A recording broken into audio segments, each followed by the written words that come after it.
What's going on, all you revolutionaries? It's Relentless here, bringing you yet some more Division info. On today's info, we'll be going over the 1.7 patch notes, which were just released moments ago. But before we hop into the patch notes, I want to point a couple things out. If you haven't already, check on the links in the description below. You can click on the Gleam link, and you'll be entered into the console giveaway of choice, whether it be a PS4 Pro or an Xbox One S. Just click on the Gleam link, follow through the steps, and you'll be entered in. Also, check out Revolution Gaming's Facebook community, most awesome, positive, non-toxic gaming community out there on all things gaming, not just Division. Without further ado, let's hop into these patch notes. As we all know, the new features of this patch, which begins tomorrow, is the global events. The patch notes read: global events are time-limited events that add special modifiers to the PvE parts of the Division. Taking part in a global event will award you tokens that you can use to purchase classified gear caches and unique vanity items that are not currently included. The global events feature a modifier that can be applied to existing content. 2 extra modifiers can be enabled to increase the challenge and the rewards.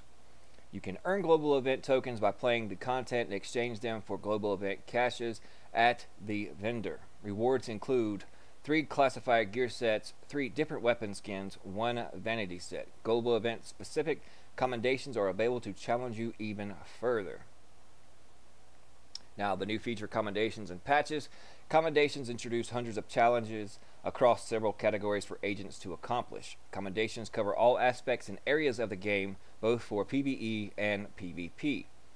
Unlocking achievements reward the player with commendation score. Your tallied score is displayed to other agents. Some special commendations award a patch, a brand new vanity item. These patches are displayed on the agent's arm, replacing the default Phoenix patch. Also, another feature coming in is the face mask. Face masks are new vanity items allowing players to further customize the look of your agent. Face masks can be obtained during global events. Another new feature going along with that one is the face customization. The base of operations now include a room with an interactive mirror that you can use to change your agent's appearance. You can find the room by turning right straight after you have entered into the terminal from the base of operations stairs. The Encrypted cache. Another new feature. An encrypted cache is a loot container obtained from the premium vendor in the terminal. It requires a key to open. Encrypted caches contain unique appearance items, emotes, and skins. Cipher keys are needed to open encrypted caches. These keys are created by collecting key fragments, which are available from normal gameplay. 10 key fragments are needed to create 1 cipher key. Keys can also be purchased from the premium vendor. Unique appearance items from the encrypted caches are organized in collections that can be found in the vanity tab. Once a collection has been completed, the agent will receive a reward. Going on to the classified gear sets. Classified gear set pieces are unique gear set pieces for pre-existing gear sets and will feature 5 and 6 piece bonuses. Classified gear set pieces can initially be received from participating in global events. After a global event has concluded, the classified gear pieces can be found during normal gameplay, but with lower drop rates than during global events. Classified gear set pieces have higher primary stat range than normal gear set pieces. So the primary stat range ranges from 1274 to 1401. Classified gear sets can receive 2 recalibrations. 3 classified gear sets will be introduced for every global event. These classified gear sets are Lone Star, 5-piece, by 50% ammo capacity, 12% LMG damage, and 12% shotgun damage. The 6-piece is the Berserker. When a weapon has 50% of its magazine remaining, there is a 75% chance to receive a bonus that activates when the final bullet is fired from the current magazine. Once activated, the magazine is instantly refilled. Weapon damage is increased by 20%, fire rate is increased by 20%, and stability and accuracy are decreased to 0. The bonus is cancelled by reloading or exiting combat. Now on to the final measure. 5-piece, 15% exotic damage resilience, plus 15% protection from elites. 6-piece, improved final measure. When a grenade is defused, the player and all group members within 30 meters gain a buff based on the grenade type that was used. EMP shock, skill power increased by 20% for 8 seconds. high-end incendiary weapon damage is increased by 20% for 8 seconds. Flashbang tear gas damage mitigation increased by 20% for 8 seconds. Now on to the Deadeye. 5-piece, 40% initial bullet stability, 20% marksman rifle crit hit damage. The 6-piece improved Deadeye. When zoomed, getting a headshot will marksman rifle will increase critical hit damage by 20% every second to a maximum of 100% and will increase stability by 100%, last for 10 seconds or until no longer zoomed. Now on to the game changes for the gameplay. Blueprints are now shared across all characters on the same account. Currencies are now shared across all characters on the same account. Crafting materials are now shared across all characters on the same account. After a medkit cleanses a status effect, it will grant a temporary 3-second invulnerability to the cleanse effect. Fixed a bug where players could get the on fire status effect even though they had 100% burn resistance. Note that players can still take damage from certain fire attacks such as cleaner flamethrowers.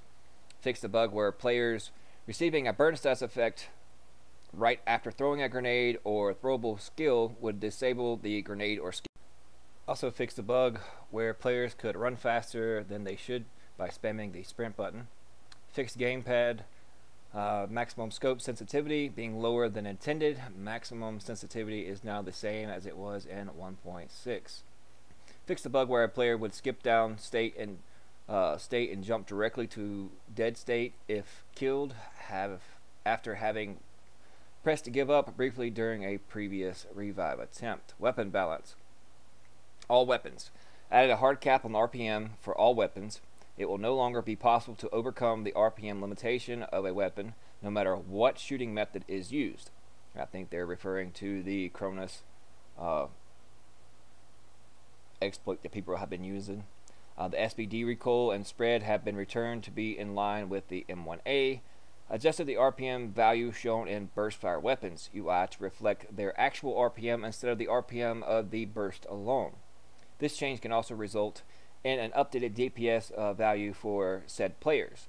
Note that this is a UI change only to better reflect the behavior of these weapons. Their actual fire rate and damage have not changed. The gear sets that have been changed: the ballistic shield 3-piece bonus changed from 30% ballistic shield health to 10%. Fixed the bug with Banshee where ammo would not refill correctly after going rogue. The exotics: the Ninja Bike messenger bag. Talent: Ninja Bike messenger bag. Okay, sounds weird. Slots in with any equipped gear set item to fulfill a requirement towards unlocking a gear set bonus. Can unlock bonuses from multiple sets simultaneously. Cannot unlock classified gear set bonuses. The Pecan weapon talent will now only apply the bonus mag size on reload. This means that refills from and Lone Star 6-piece will only fill the magazine to the base unbuffed amount. Fixed a bug where Pecan's talent could be stacked if the reload animation was interrupted. The Historian kills with the Historian explosion will now trigger the disciplined talent. Talents. These are the talents of the weapons. Stable talent will now increase stability by 10% instead of 35%. The cool-headed and determined talents will now have an effect on cooldowns for all skills, including signature skills. Fixed a bug where triage would be applied multiple times. Fixed a bug with Battle Buddy where the buff would apply twice if the player revived himself with a support station. Also fixed a bug where talents would proc and killing an enemy with a skill or grenade instead of the weapon itself. Fixed a bug where Strike Back would also reduce medikit's cooldown. Loadouts: minor color tweaks have been made to make the loadout UI more consistent. Fixed an issue where switching mods on a loadout while having a full inventory could override the backpack capacity. Fixed an issue where a player cannot switch between two identical loadouts using different mods while having a full backpack. Also fixed a bug where certain audio clips would loop. Moving on from the weapons to the skills themselves. Ballistic Shield added a PvP modifier to the damage applied to the shield. Player damage to other players' shield will now be increased by 20% in PvP. Fixed a bug where the Ballistic Shield would not take damage from your own grenade or sticky bomb. Fixed an issue with Ballistic Shield Riot Shield buff where the agent could get a multiple buffs by performing certain actions. Pulse fixed an issue where the pulse icon would overlap other UI elements. Seeker Mine damage has been reduced from 900 to 600. Airburst mod damage has been reduced from 300 to 120. fixed a bug where the Seeker Mine with Cluster mod would sometimes be unable to detonate on a target if the target was on top of a cover. Sticky Bomb fixed an issue where sticky bomb explosions would sometimes only apply in a plane instead of a sphere, leading to no damage being applied to enemies at various height. EMP Sticky Bomb no longer staggers the enemy. Support Station fixed a bug where if an agent revived by another skill while in a support station area or effect would cause the support station to respawn. Fixed a bug where an agent could not be revived by first aid if they were being revived by a support station that was destroyed before the revive finished. And the rest of the patch notes just pretty much go over all the bug fixes and the incursions and everything else. Once again, shout out to Revolution Gaming. If you want to check out the full patch notes, you can hop over there on Facebook, and the link is posted. Or if you just want to head on over to Tom Clancy's The Division on the Ubisoft forums, they can give you the full patch notes there. But thank you guys so much for watching. I hope you enjoyed it. Hope it's been informative, and we'll see you guys in the DZ.